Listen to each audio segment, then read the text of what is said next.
The moon hung full and merciless in the midnight sky, casting silver shadows across the narrow cobblestone alley where Seraphina Duskwood had learned to make herself invisible. Her white hair, pale as moonlight itself, caught the glow as she pressed her back against the cold brick wall, her red dress a splash of defiance against the darkness. She had walked these streets for 23 years, always alone, always careful, always keeping the beast inside her locked away in a sleep so deep it had never known a single waking moment. Until tonight.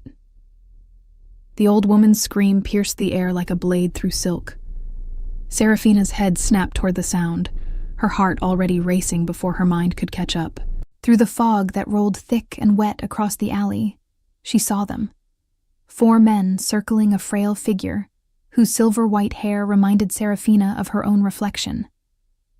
The woman clutched a small bag to her chest, her eyes wide with confusion and fear, her lips moving in wordless pleas that the men ignored with cruel laughter. Seraphina's fingers dug into the rough brick behind her. Walk away. She had spent her entire life walking away. Her wolf had never stirred, never demanded freedom, never clawed at the cage of her consciousness. She was broken, the elders had said. Incomplete. An omega without a beast was hardly a wolf at all. But the old woman stumbled, falling to her knees on the wet stones, and one of the men raised his boot. Something ancient and terrible shifted in Seraphina's chest. No, she whispered to the darkness inside her. Please no, not now, not ever. The wolf opened her eyes for the first time. It was not gentle, it was not gradual. The shift tore through Seraphina's body like lightning splitting an oak, bones breaking and reforming, skin rippling and erupting with fur white as fresh snow. The red dress fell in tatters around paws that had never touched earth, and the scream that left her throat was human for only a heartbeat before it became something else entirely. Something primal. Something that made the 4 men freeze, their laughter dying in their throats as they turned to face the creature that now stood between them and their prey. Seraphina's wolf was massive, larger than any omega had a right to be, with eyes that burned like molten amber in the moonlight. The beast moved with the fluid grace of something that had been waiting, not sleeping, all these years. Waiting for a moment worthy of its awakening. The men scattered like leaves before a storm, but the wolf was faster, catching the first by his coat and throwing him against the alley wall with enough force to leave cracks in the brick. The second tried to run, but the wolf's jaws closed around his leg, not biting, only holding, only warning. The remaining 2 fled into the fog, their footsteps echoing long after they vanished from sight. Seraphina stood over the fallen men, her chest heaving, her mind screaming at the wolf to retreat, to let her have control back. But the beast was intoxicated by freedom, by moonlight, by the rush of power that came from protecting the weak. Slowly, reluctantly, the wolf turned to the old woman, who had not screamed, had not run, but remained kneeling on the stones with her hands pressed together as if in prayer. Before we continue with the story, tell us where you're watching from and how old you are.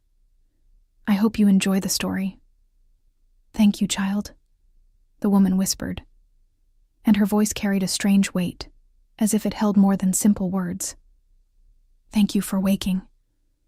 The wolf lowered her head, and Seraphina felt tears, impossibly, streaming through fur and falling like rain onto the cobblestones. The shift back was slower, more agonizing, as if her body was reluctant to let go of this new shape, this new self. When she was human again, naked and shaking in the remnants of her red dress, she collapsed beside the old woman, her white hair plastered to her face with sweat and fog. I didn't want this, Seraphina sobbed. I never wanted this. The old woman's hand, surprisingly strong, gripped Seraphina's wrist. She pulled Seraphina's face up, forcing their eyes to meet, and Seraphina gasped. The woman's eyes were not those of a confused elder. They were sharp, ancient, knowing. They held the kind of wisdom that came from seeing too much, surviving too long. You were always meant to wake, daughter of the moon, the woman said. And now that you have, Fate will find you whether you hide or not. Before Serafina could respond, before she could ask what that meant, the sound of boots on stone echoed from the mouth of the alley. Heavy, purposeful, multiple sets. The old woman's eyes widened, not with fear, but with something else. Recognition. Hope. "He's here," she breathed. "My son." The fog seemed to part for them, these newcomers, as if even the mist knew to make way. Serafina tried to cover herself, clutching the torn fabric of her dress, but her eyes were drawn inexorably to the figure at the center of the approaching group. He was tall, impossibly tall, with shoulders broad enough to carry the weight of a kingdom. His hair, black as a raven's wing, fell past his shoulders, and a beard framed a face that was all sharp angles and harder edges. But his eyes, God's, his eyes were the color of storm clouds before they broke into lightning, gray and fierce, and scanning the alley with the precision of a predator. Those eyes found the old woman first, and something in that granite expression cracked. The man, who moved like violence barely contained, dropped to his knees beside her with a gentleness that seemed impossible for someone so lethal. "Mother." His voice was gravel and silk, rough with emotion. "We've been searching for 3 days. Where have you been?" The woman, his mother, touched his face with trembling fingers. "I got lost, Tobias. The fog came and I couldn't remember the way home. But this girl, she saved me from those men. She shifted for me."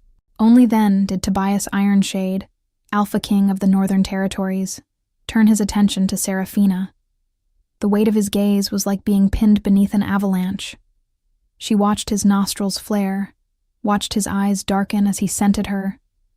Omega, his wolf would be telling him. Omega and newly awakened and vulnerable. She waited for the dismissal, the disgust, the casual cruelty that alphas often showed to those they considered beneath them. Instead, he removed his long black coat, the leather worn soft with age, and draped it around her shoulders with movements so careful she might have been made of glass. "Thank you," he said, and his voice had dropped to something softer, something that made her skin prickle with awareness. "You shifted for the first time to save my mother." It wasn't a question. Somehow he knew. Perhaps he could smell it on her. The newness of the transformation. The terror still clinging to her skin like morning dew. Serafina nodded, unable to find her voice, unable to look away from him. He was beautiful in the way that dangerous things were beautiful, all leashed power and barely controlled dominance.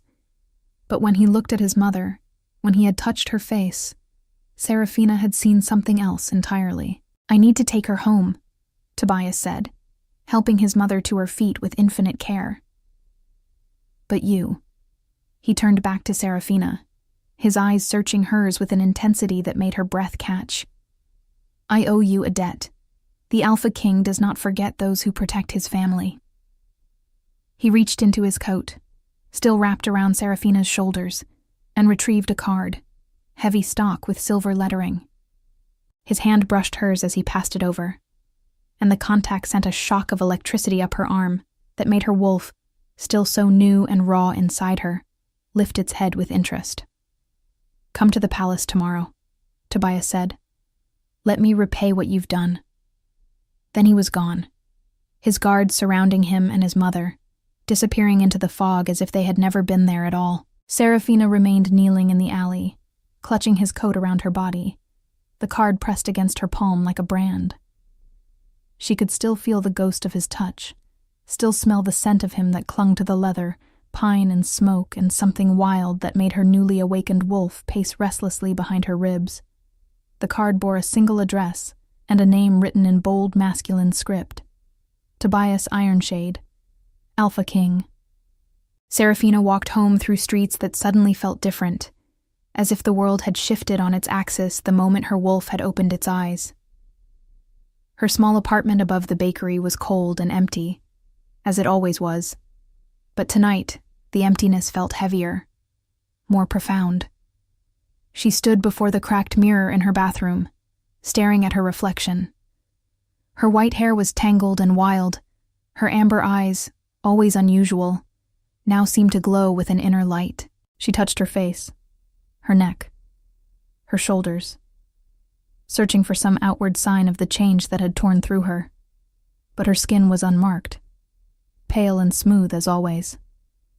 But inside, inside, the wolf was awake and watching. Serafina had been told stories all her life about the shift, about the moment when human and beast became one.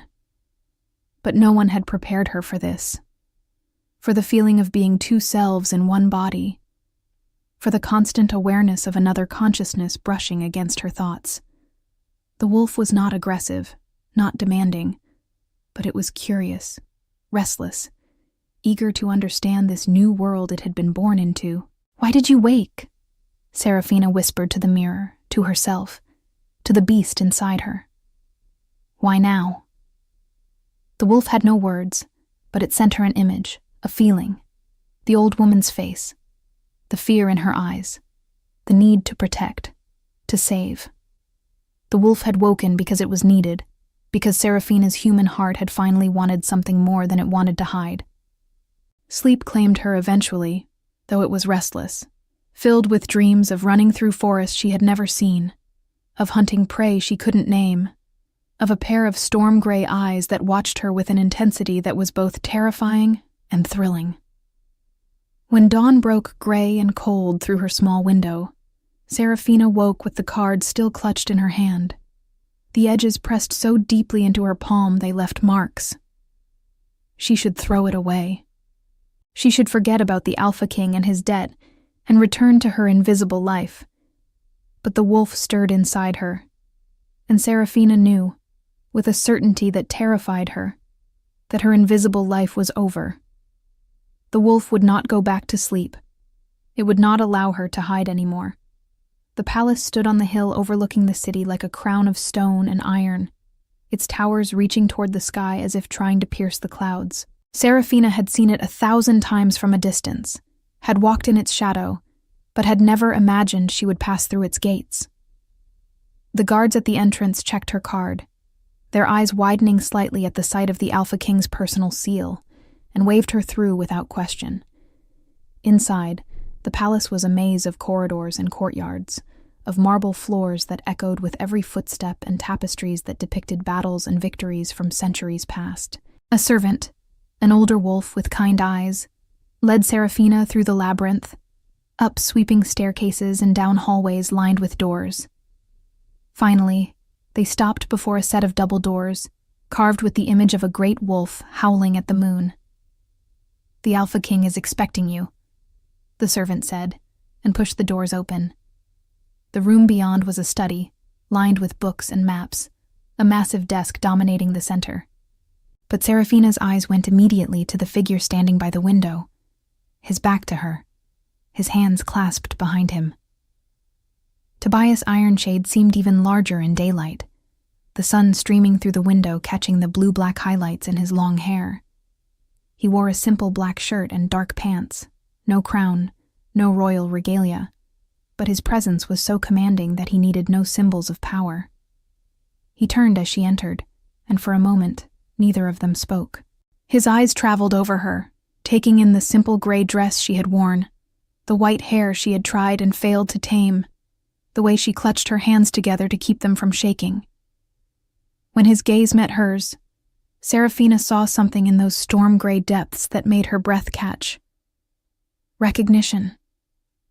As if he had been waiting for her long before last night. "You came," he said, and there was something in his voice, a note of relief, of satisfaction. "I wasn't certain you would." "You commanded it," Serafina replied, finding her voice at last. "An Alpha King's command is not a request."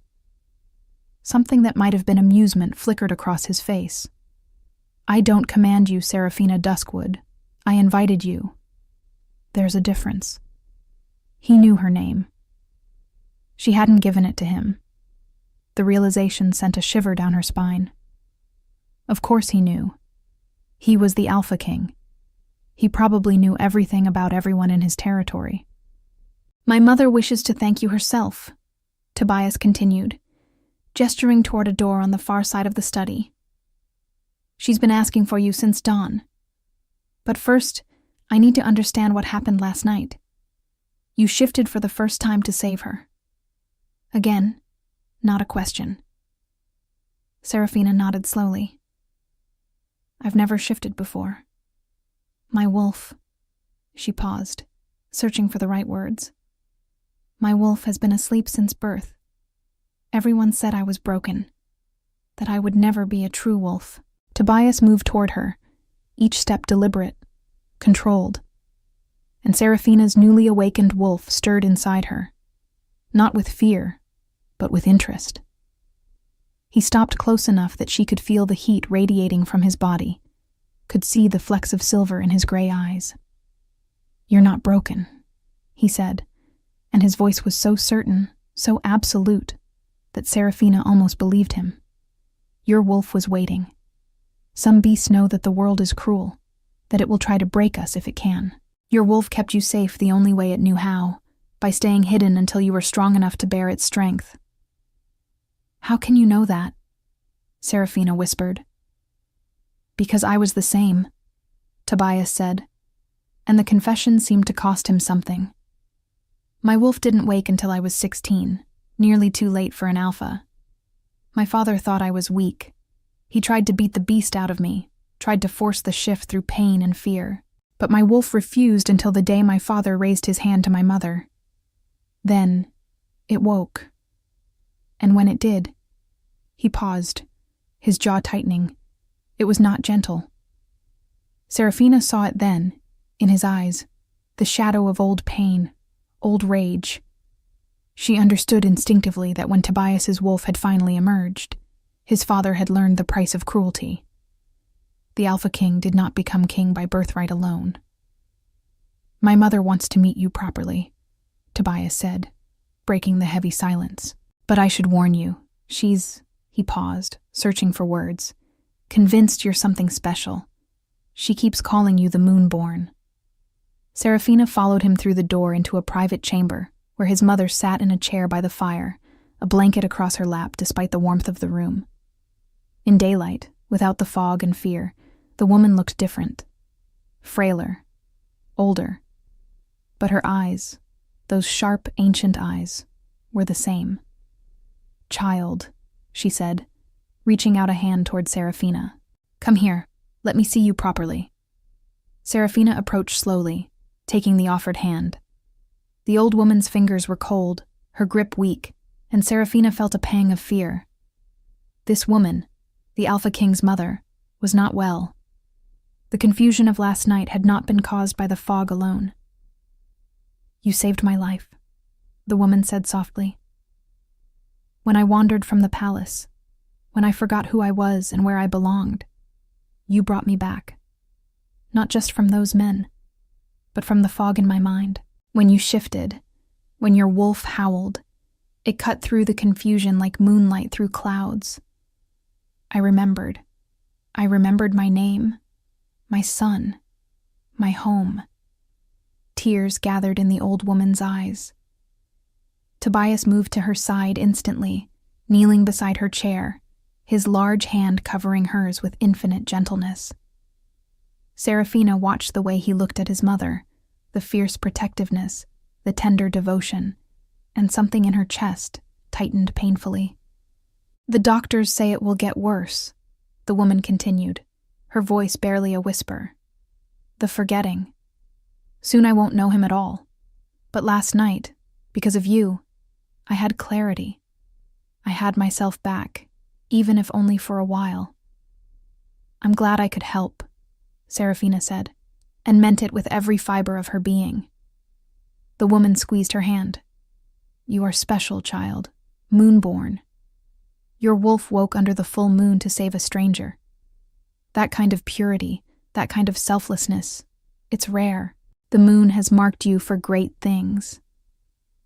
Mother, Tobias said gently, you should rest. The woman smiled at him, touching his face as she had the night before. My fierce boy, she said, so strong for everyone else, But with her you can be soft. The moon has sent her to you. Don't let her go." Before Serafina could process those cryptic words, Tobias was helping his mother to her feet, guiding her toward the bedroom adjoining the chamber. Serafina waited, her heart pounding, her mind racing. What had the old woman meant?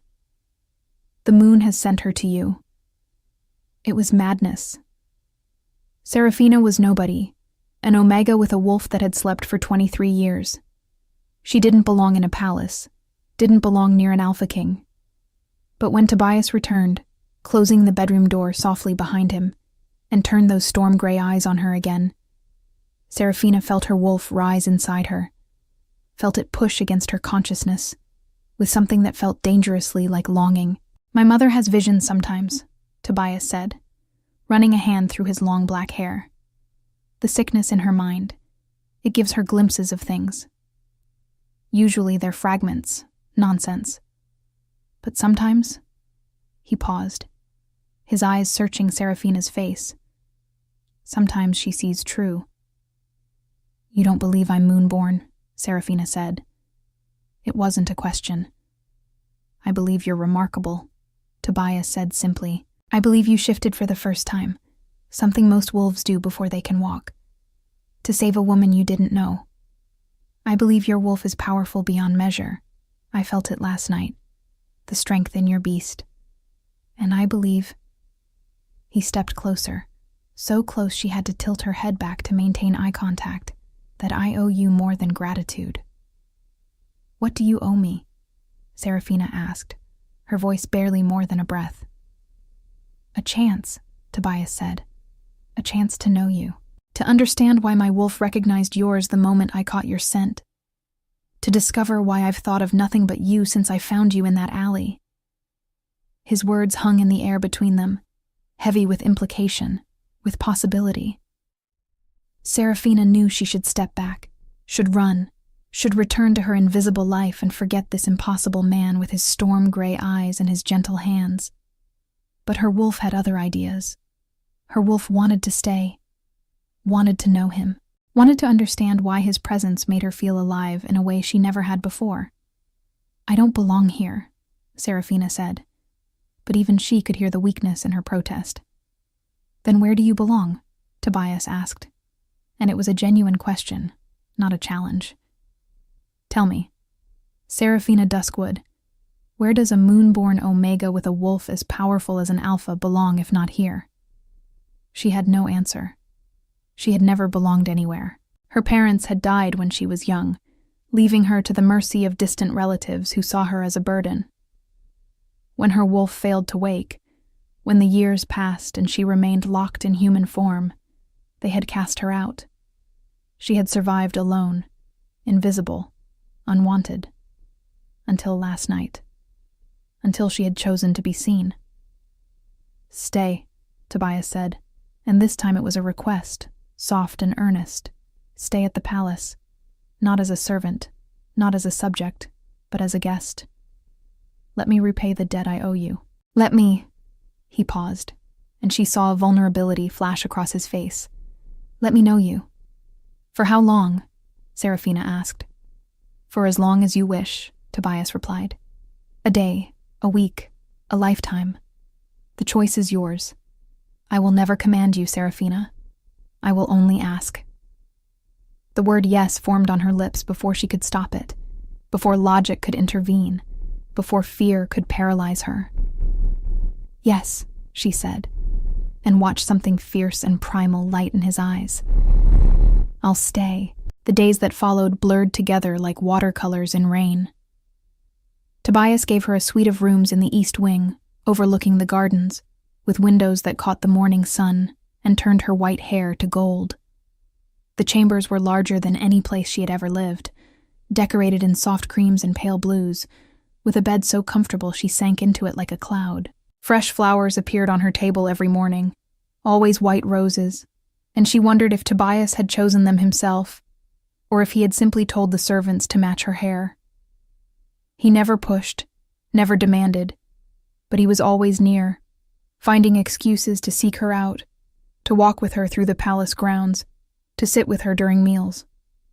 At first, their conversations were careful, polite, two people dancing around the overwhelming attraction that sparked between them whenever they were close. But gradually, as the days turned to weeks, the walls came down.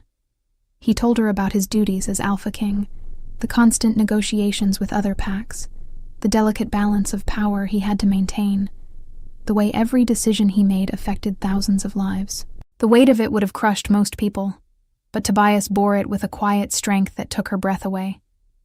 She told him about her life before, about growing up in a pack that saw her as defective, about the way she had learned to make herself invisible just to survive. She told him about the hunger that had gnawed at her stomach on cold nights, about sleeping in doorways and church basements when she had nowhere else to go. She told him about the shame that had eaten at her soul, the feeling that she was somehow fundamentally wrong, fundamentally broken.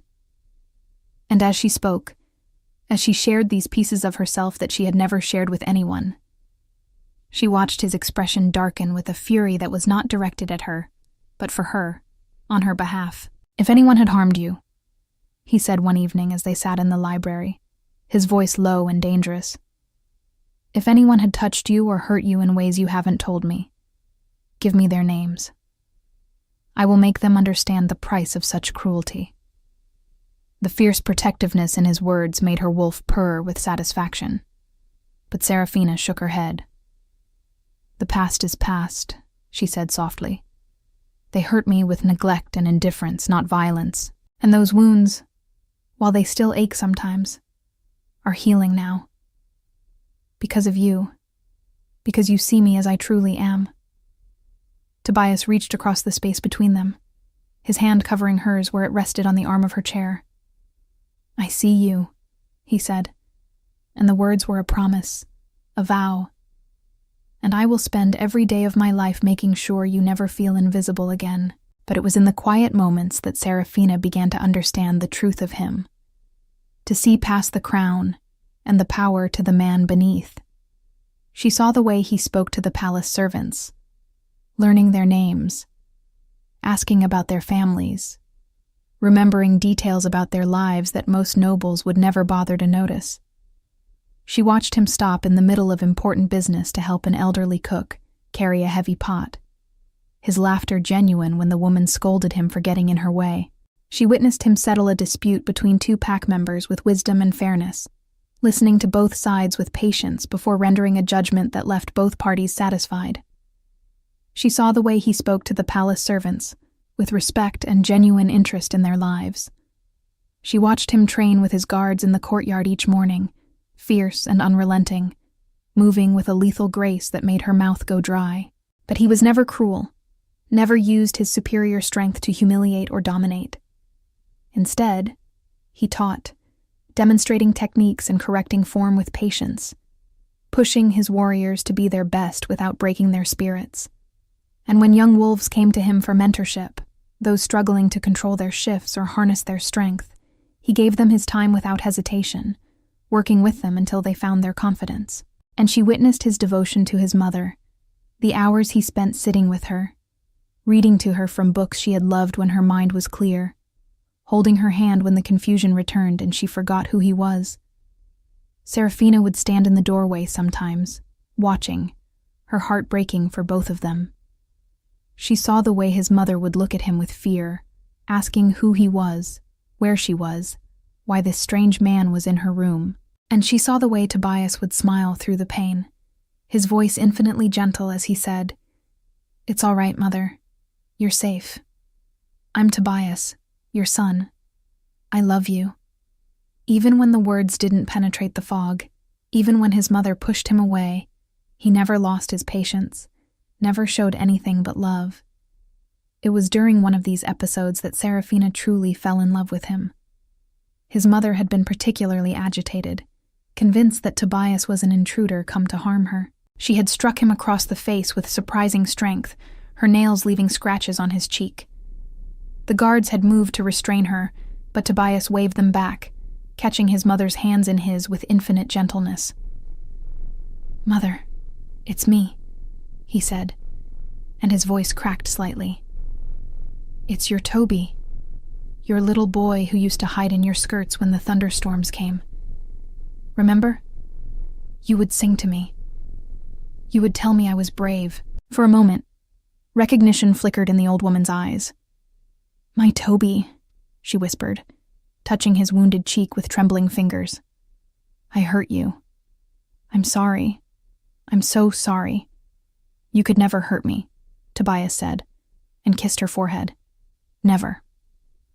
Serafina had slipped away then, tears streaming down her face, her heart so full of love for this man who showed such tenderness, such devotion, that she could barely breathe. She understood in that moment that the true measure of strength was not in how fiercely you could fight, but in how gently you could love. And Tobias Ironshade, Alpha King, warrior, leader, loved with a gentleness that defied his fierce exterior. That night, when he came to her chambers, exhausted and hurting, Serafina drew him inside and tended to the scratches on his face with healing salve. He sat quietly, letting her care for him, his eyes closed, his breathing deep. When she finished, she cupped his face in her hands, careful of the wounds, and kissed him softly. You are the strongest man I have ever known, she said. Not because of your power or your title, but because of your heart. Tobias opened his eyes, and the vulnerability she saw there stole her breath. With you, he said quietly. I don't have to be strong all the time. With you, I can just be Tobias. Is that enough? That's everything, Serafina said. You are everything. One evening, as the sun set in streaks of amber and rose, Serafina found him in his mother's chamber, his head bowed, his shoulders shaking with silent tears. The old woman slept fitfully, her breathing shallow, and Serafina understood that time was running out. She moved to his side without thinking, her hand coming to rest on his shoulder, offering what comfort she could. Tobias looked up at her, and the grief in his eyes was so raw it stole her breath. I'm losing her, he said, his voice breaking. Every day, more of her slips away. Soon she won't know me at all. Soon she'll be gone, even while she still breathes. Serafina knelt beside his chair, her hands covering his where they gripped the arms with white-knuckled force. I'm sorry, she whispered. I'm so sorry. He turned his hand over, lacing his fingers through hers, and the contact sent warmth spreading through her chest. You gave her a gift that night, he said. You gave her clarity, however brief. You gave her back to me, even if only for a moment. I'll never forget that.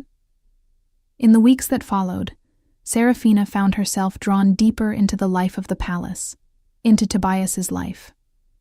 He began to include her in his daily routines, seeking her presence not just in quiet moments, but in the midst of his work. He asked her opinion on matters of state, genuinely listening to her perspective, valuing her insights even when they differed from his own. She found herself sitting beside him during council meetings, at first intimidated by the powerful wolves who gathered in the war room, but gradually finding her voice, speaking up when she saw injustice, or when she thought there was a better way. The other wolves, the nobles and advisors who had served the crown for decades, watched with barely concealed curiosity and whispered speculation. Some were hostile, seeing her as an outsider, an Omega who had bewitched their king. Others were cautiously respectful, recognizing that Tobias's regard for her was genuine and deep. But all of them quickly learned that any disrespect toward Serafina would be met with the full fury of their Alpha King. The first time a noble made a cutting remark about her origins, suggesting that a former stray had no business in the royal court, Tobias had gone very still. The temperature in the room seemed to drop as he turned his storm-gray eyes on the offender, and when he spoke, his voice was soft, which somehow made it more terrifying. Serafina is my guest, he said quietly. She is under my protection. And if I hear another word spoken against her, if I even suspect that she has been made to feel unwelcome in my palace, I will take it as a personal insult to me. And you all know how I respond to insults. The noble had gone pale, bowing deeply, stammering apologies. After that, no one dared speak against her openly, though Seraphina knew the whispers continued behind closed doors. Her wolf grew stronger with each passing day, no longer a timid presence, but a confident force that prowled just beneath her skin. The beast was learning, adapting, growing into its power with a speed that surprised even Tobias. She could feel her senses sharpening, could smell emotions on people now, could hear conversations happening 3 rooms away if she focused. Her strength increased too, her human body becoming more muscular, more capable, as if the wolf's power was bleeding into her human form. Tobias arranged for her to train with his elite guards, the Shadow Claws, the finest warriors in the kingdom. These were wolves who had proven themselves in countless battles, who lived and breathed combat. At first, they were skeptical of this white-haired Omega, who their king insisted must be trained as if she were an alpha herself. But their skepticism turned to respect, and then to awe, as they watched Seraphina learn and grow. The captain of the Shadow Claws, a scarred veteran named Kale, took personal charge of her training. He was massive, even for a werewolf, with gray fur in his wolf form, and a face that looked like it had been carved from granite. He was gruff and demanding, pushing Seraphina hard, refusing to coddle her or treat her as weak. And Seraphina loved him for it.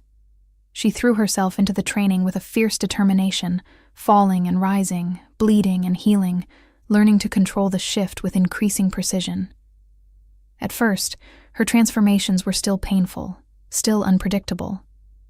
Sometimes she would get stuck halfway between forms, her body locked in an agonizing limbo that left her screaming. Other times she would shift too quickly, the wolf taking over completely, and she would wake hours later in the forest with no memory of how she got there. But slowly, painfully, she learned.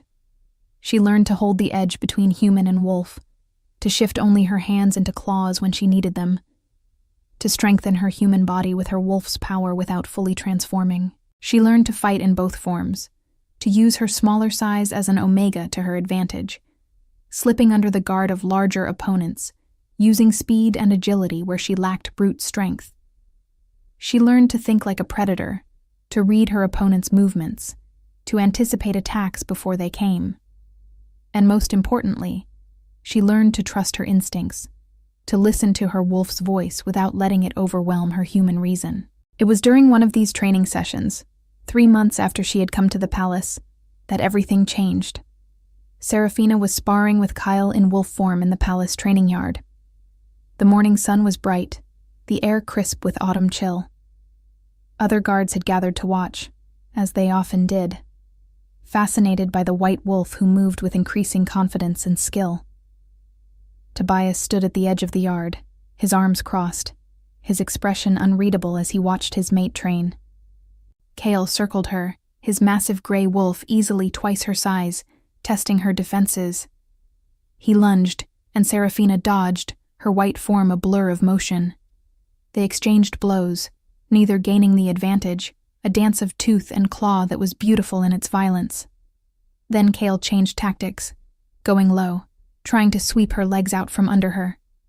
Seraphina saw the move coming, but instead of dodging, she jumped, her wolf's powerful legs propelling her over Kale's attack. She landed on his back, her jaws closing around his throat in a hold that should have been impossible for an Omega. The pressure wasn't enough to break skin, but it was enough to make Kale freeze.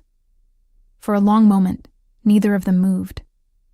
Then, slowly, the massive warrior began to lower himself to the ground, his wolf recognizing the dominance in her grip, submitting despite the fact that she was smaller, despite the fact that she was Omega, despite everything that the pack hierarchy said was natural and right.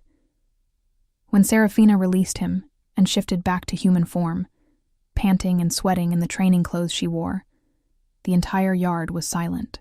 Every wolf present was staring at her with expressions ranging from shock to awe to something that looked almost like fear.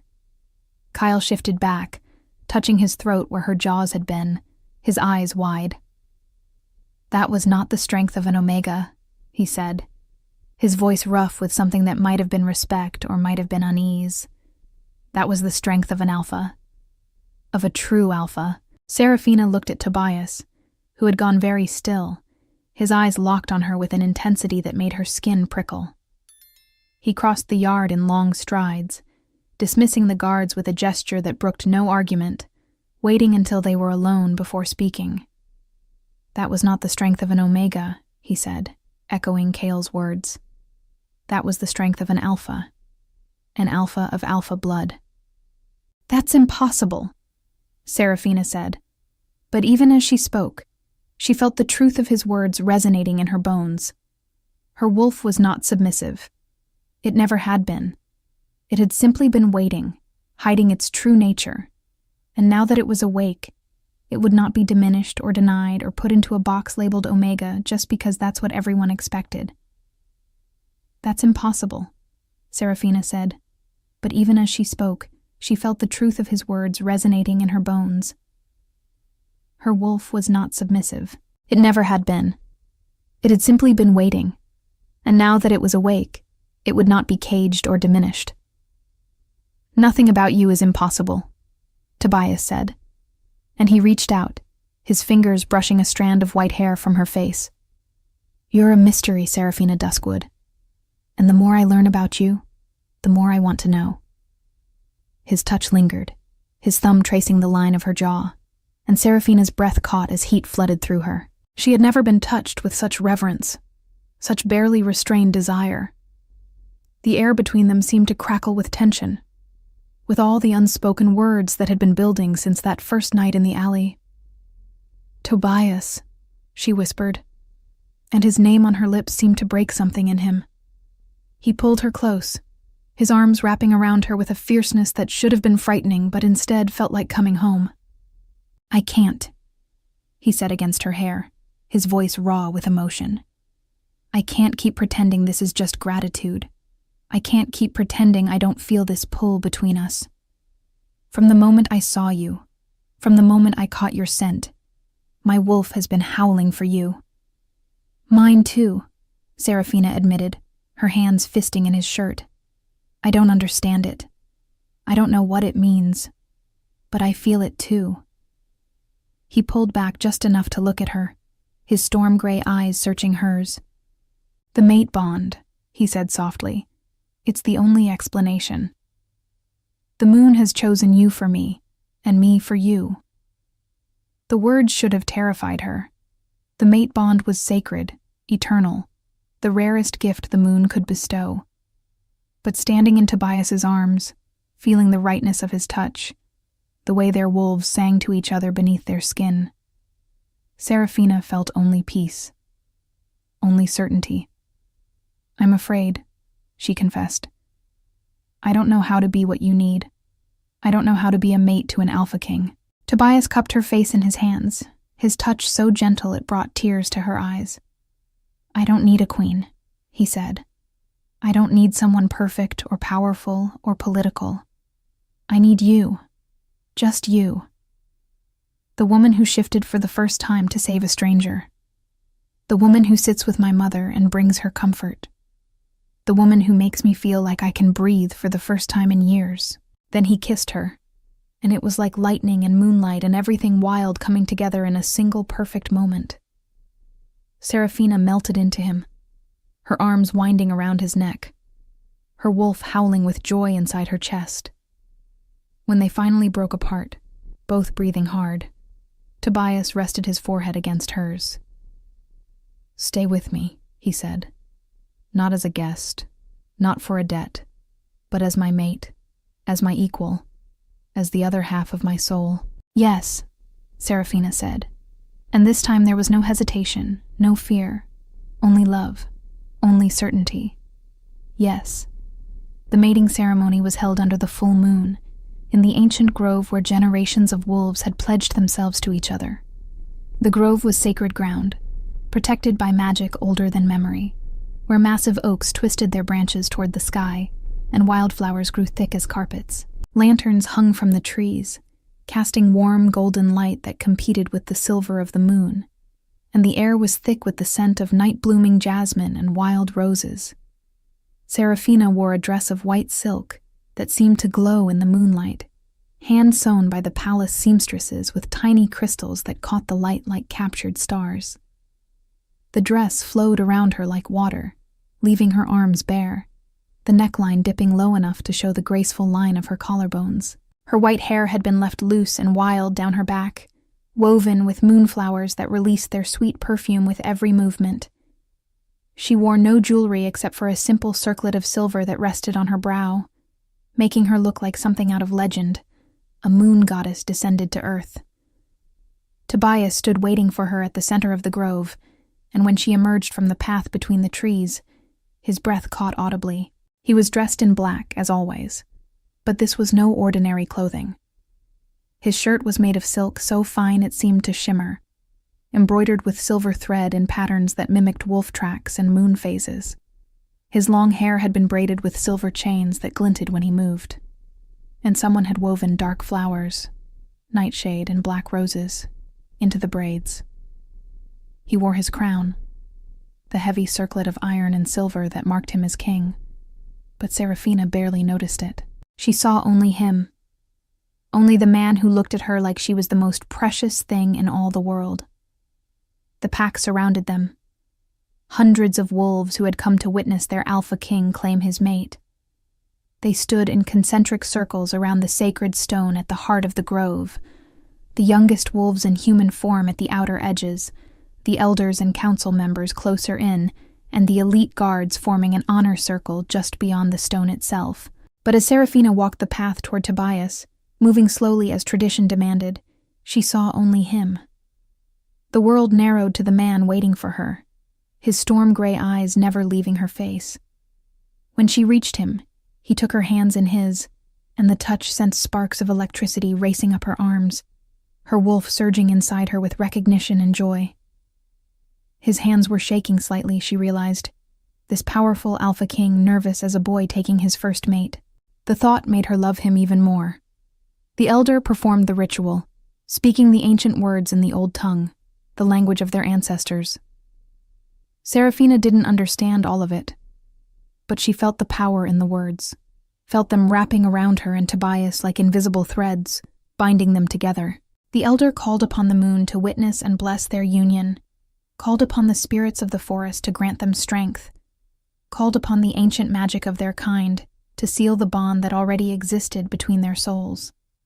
When the time came for them to speak their own vows, Tobias went first.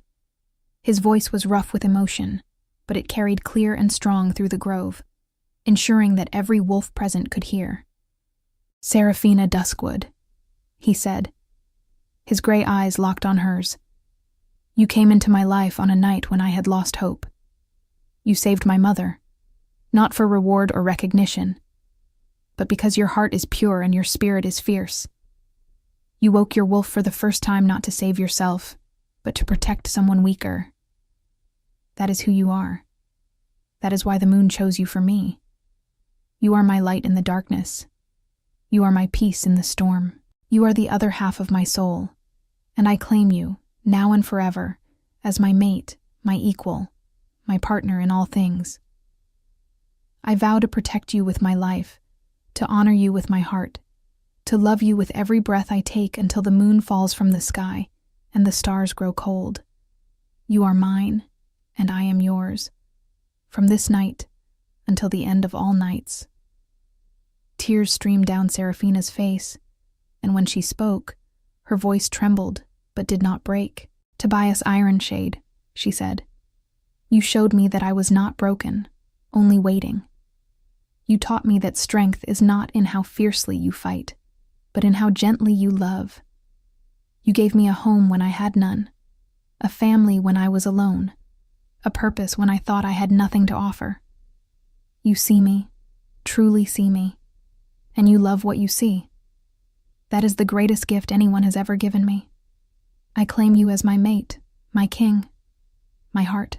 I vow to stand beside you in joy and in sorrow, to be your strength when you falter, to be your peace when the world becomes too much.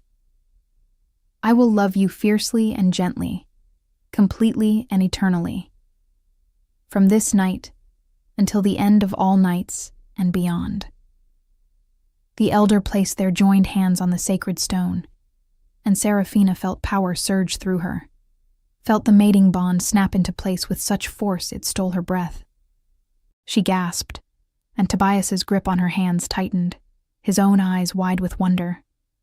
She could feel him now, not just physically but emotionally, his love for her flooding through the bond like a tidal wave, his joy and his devotion and his fierce protectiveness washing over her in waves that made her dizzy.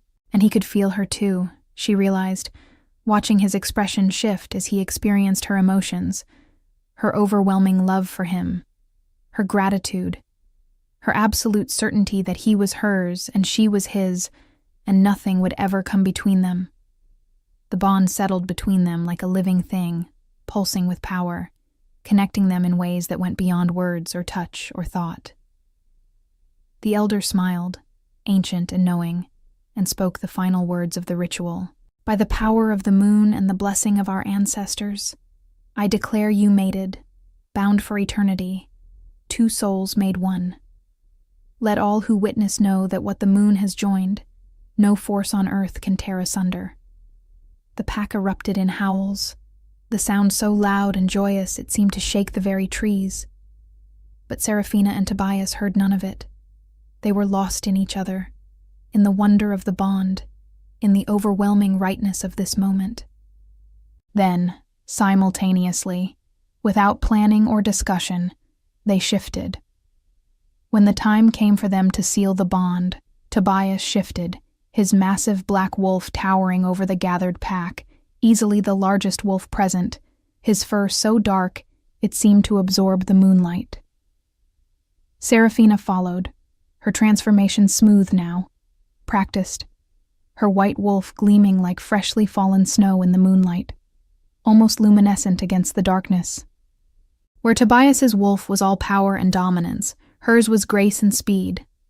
But together they were perfect, yin and yang, darkness and light, two halves of a complete whole. They touched noses, wolf to wolf, and Seraphina felt the bond deepen even further, felt her wolf recognize its mate with a certainty that transcended reason or doubt. Then they were running, racing through the forest together, their wolves chasing each other through moonbeams and shadow, playing and hunting and rejoicing in their union. The pack followed at a distance, giving them space but maintaining the connection, their howls echoing through the night in celebration. When they finally collapsed together in a clearing, sides heaving, Tobias shifted back to human form and pulled Seraphina into his arms, both of them naked and unashamed under the stars. "You are mine," he said, his voice hoarse with emotion, "and I am yours. From this night until the end of all nights." "Forever," Seraphina agreed, and kissed him as the moon looked down and blessed their union. The months that followed were the happiest of Seraphina's life. She settled into her role as the Alpha King's mate, with a grace that surprised even herself, attending councils, mediating disputes, becoming a voice for the weaker members of the pack who had always been overlooked. Tobias was never far from her side, his fierce devotion to her evident in every touch, every look, every moment they spent together.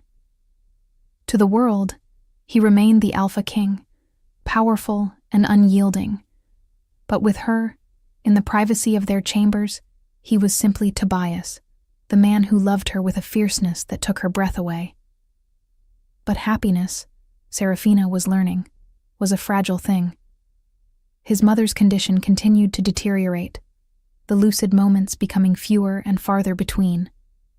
Tobias spent hours with her, trying to hold on to every fragment of recognition, every glimpse of the woman she had been.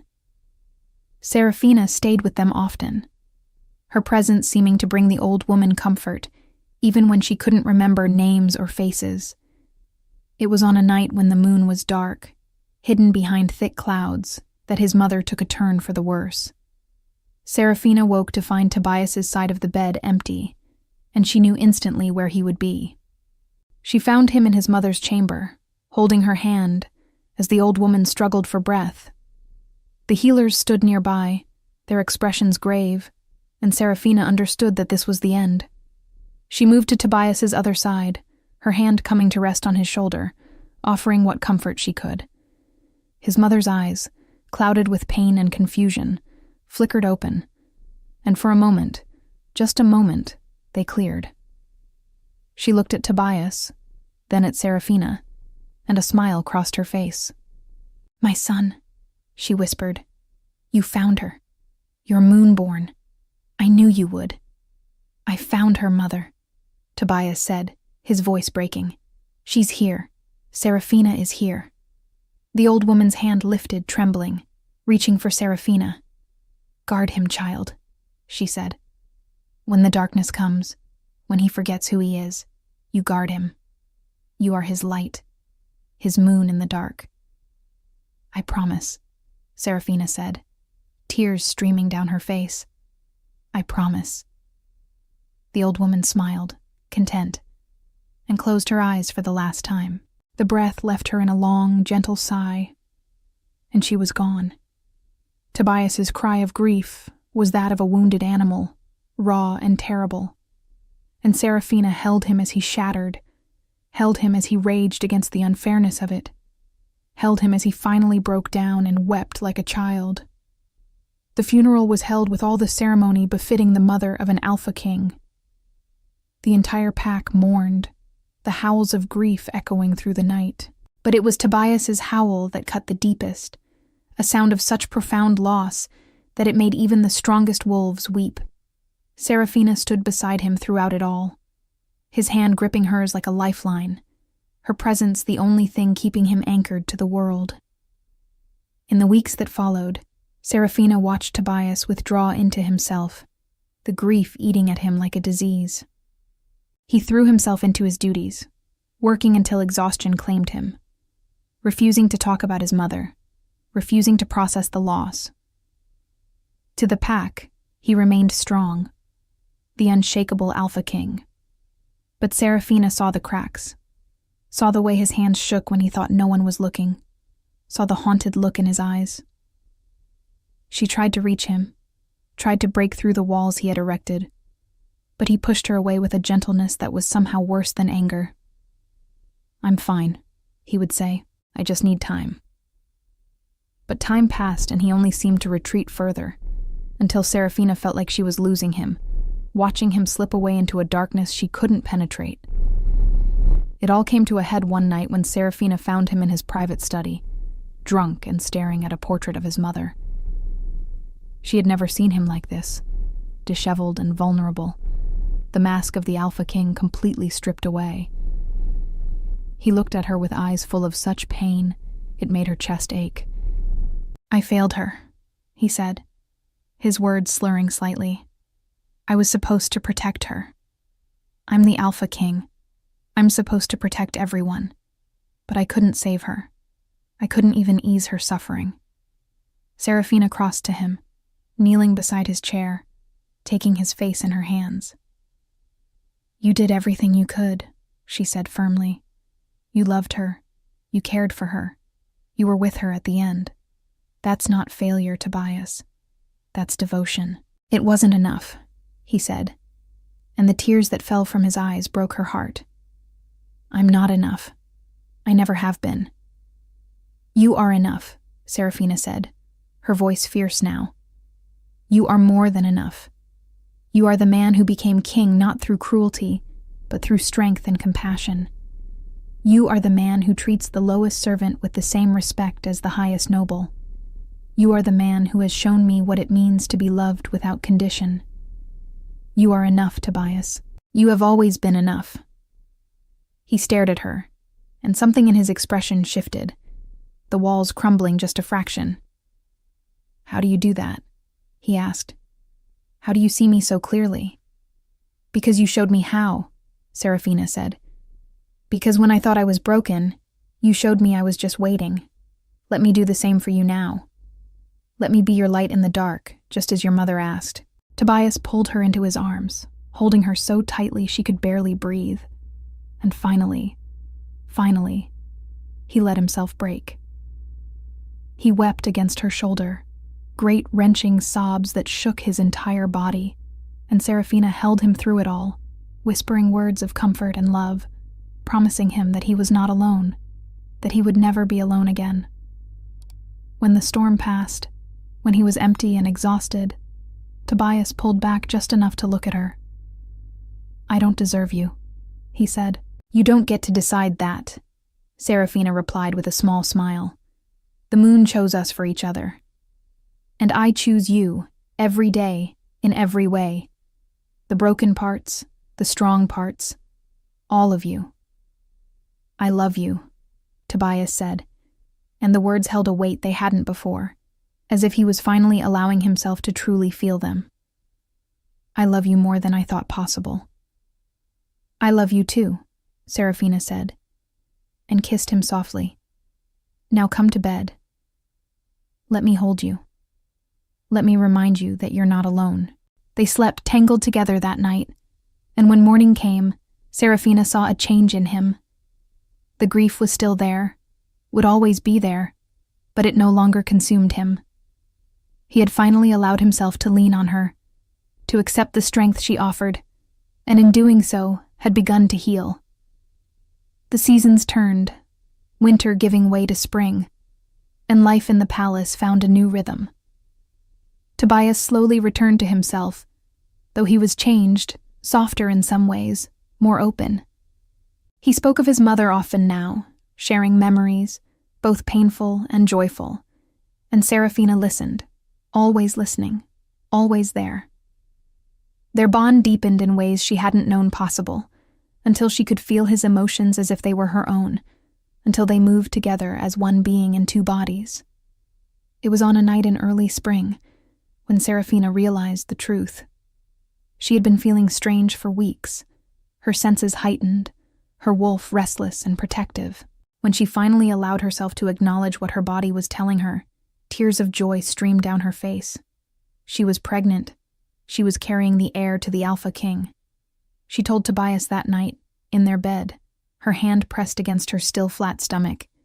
His reaction was everything she could have hoped for, and more. He dropped to his knees before her, his hands covering hers, his eyes wet with tears as he looked up at her with such love, such awe, that she felt her heart might burst. "Our child," he whispered. "Our miracle." He was impossibly gentle with her from that moment on, treating her like she was made of spun glass, driving her to distraction with his overprotective hovering. But Serafina loved him for it, loved the way he talked to her belly when he thought she was asleep, loved the way he planned for their future with such hope and joy. The pack rejoiced at the news, the palace filling with preparations and celebration. But fate, it seemed, was not done testing them. On a night when Serafina was 6 months along, her belly round and full, an attack came. Rogue wolves, driven mad by some dark magic, breached the palace walls in numbers they had never seen before. The alarm went up, and Tobias was instantly in alpha mode, commanding his forces, organizing the defense. He tried to send Serafina to the safe rooms, but she refused. "I'm your mate," she said firmly, even as he growled his disapproval. "I fight beside you. You're carrying our child," Tobias argued, his fear for her naked on his face. "Which is exactly why I fight," Serafina replied, "because I will not let our child grow up in a world where I hid while others died to protect us." She shifted, her white wolf massive and powerful now, no longer the timid creature that had first awakened in an alley, but a force of nature. Tobias looked at her, and she saw the moment he accepted her decision, the moment his fear transformed into pride. His black wolf appeared beside hers, and together they raced into battle. The fight was brutal, the rogues fighting with a mindlessness that made them unpredictable and dangerous. But Serafina and Tobias moved as one, anticipating each other's movements, protecting each other's weaknesses. She watched him tear through their enemies, fierce and lethal, the Alpha King in all his terrible glory. And when a rogue lunged at his exposed flank, she was there, her jaws closing around its throat, ending the threat before it could reach him. The battle seemed to last for hours, though it was likely only minutes. When the last rogue fell, when silence finally descended over the palace grounds. Serafina and Tobias stood together, covered in blood and breathing hard. He shifted first, pulling her human form into his arms, his hands frantically checking her for injuries. "The baby," he said, his voice raw with fear. "Is the baby okay?"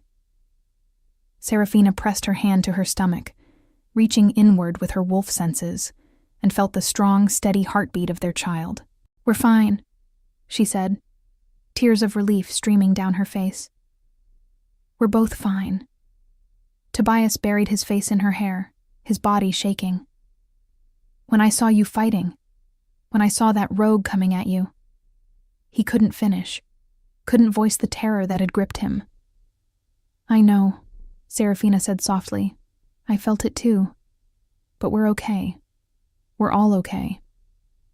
In the aftermath of the attack, as they worked to heal the wounded and mourn the fallen, Serafina understood something fundamental about their bond. They were not just mates. They were partners, warriors, two halves of a whole that was stronger together than either could be apart, and their child would be born into a world made safe by their love and their willingness to fight for it. The baby came on a night when the moon was full and bright, hanging low in the sky like a blessing. The labor was long and difficult, and Tobias stayed beside Serafina throughout, holding her hand, whispering words of encouragement and love, his face pale with worry. When their daughter finally entered the world, when her first cry pierced the air, Tobias wept openly, taking the tiny bundle in his arms with such care, such wonder, that Serafina fell in love with him all over again. "She has your hair," he said, marveling at the white downy fuzz that covered their daughter's head. "And my eyes." "She's perfect," Serafina said, exhausted but glowing with happiness. They named her Luna, after the moon that had brought them together, and she was indeed perfect. A tiny miracle with her father's strength and her mother's spirit. The pack celebrated for days, the palace filled with joy and laughter for the first time since the old queen's death. Watching Tobias with their daughter was a revelation. The fierce Alpha King was reduced to a puddle of devotion by this tiny creature, singing to her in the old tongue, carrying her everywhere, his massive hands so gentle as he changed her and fed her and rocked her to sleep. Serafina would find him in the nursery at all hours, just watching Luna sleep, his expression one of such profound love it brought tears to her eyes. One night, when Luna was a few months old, Serafina found Tobias sitting in the rocking chair with their daughter asleep on his chest. He looked up as she entered, and the smile that crossed his face was so soft, so content, that her breath caught. "Do you remember that night in the alley?" he asked quietly. "When I first saw you? How could I forget?" Serafina said, moving to sit on the floor beside the chair, her head resting against his leg. "I knew then," Tobias said. "The moment I caught your scent, my wolf recognized you as mine. I thought I was imagining it, thought it was gratitude or attraction or simple loneliness. But it wasn't. It was fate. The moon brought you to my mother so that you would be brought to me." "Your mother said something similar," Serafina remembered. "She said I was sent to you." "She saw true," Tobias said. "She always did at the end. And now look at us. A moon-born Omega who turned out to be as strong as any Alpha, mated to a king who learned that strength means nothing without love. And this," he looked down at Luna, sleeping peacefully, "this miracle we created together." "I never thought I would have this," Serafina confessed. "A family. A home. Someone who loves me not despite my differences, but because of them." "You gave me that too," Tobias said. "You taught me that it's okay to be vulnerable, that needing someone doesn't make you weak, that love is the greatest strength of all." They sat in comfortable silence, watching their daughter sleep, both of them acutely aware of how lucky they were, how easily they could have missed each other, if Serafina had walked away that night. if she had kept her wolf asleep, if Tobias had not recognized her as his mate.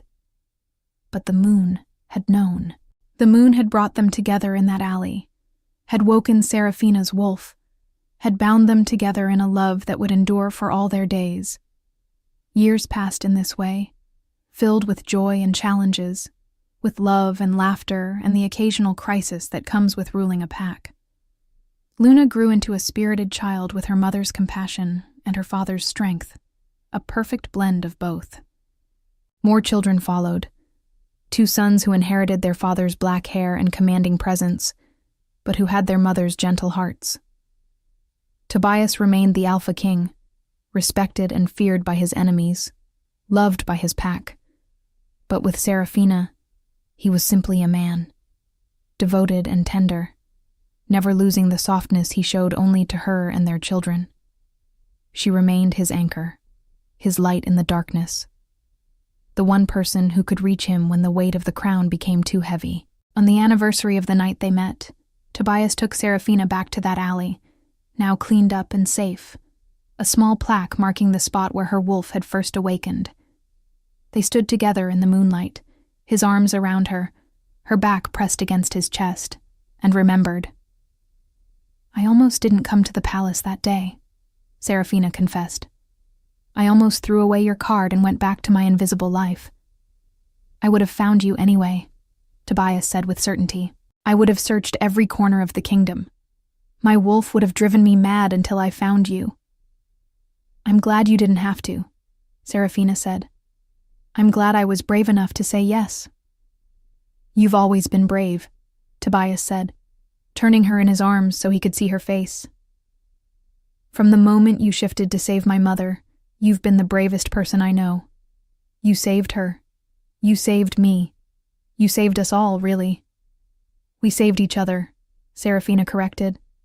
"That's what mates do." He kissed her then, long and deep, pouring all his love into the contact. And Seraphina felt her wolf sing with contentment inside her chest. They were home. Not in a place, but in each other. And nothing, not time, not death, not fate itself, could ever tear them apart. When they finally returned to the palace, their children ran to greet them, Luna with her white hair flying, the boys tumbling over each other in their eagerness. Tobias scooped them all up, his laughter rich and warm, and Seraphina watched with a heart so full she thought it might overflow. This was her pack, her family, her life, born from a single moment of courage on a fog-filled night when a moon-born Omega had finally let her wolf wake. And as the moon rose high and bright over the palace, casting its silver light across the kingdom, Seraphina whispered a prayer of gratitude to the forces that had brought them together. She had been alone for so long, invisible, unwanted, broken, but she wasn't any of those things. She never had been. She had simply been waiting for the right moment, the right person, the right love to wake her up and show her who she truly was. Moonborn, Alpha King's mate, mother, warrior, beloved. She was all these things and more, and as Tobias's arms wrapped around her from behind, as their children played at their feet, as the pack howled its joy at the full moon above, Seraphina knew with absolute certainty that she had finally found where she belonged, in his arms, in this palace, in this family, in this love that would burn bright until the end of all nights and beyond. We'd love to hear your thoughts on this beautiful love story. Let us know what you thought of this tale full of emotions and surprises. Tell us your name, where you're watching from, and rate this story from 0 to 10 if it touched your heart. And if you enjoyed the plot, don't forget to leave a like and subscribe to the channel so you don't miss the amazing new stories coming soon. See you next time.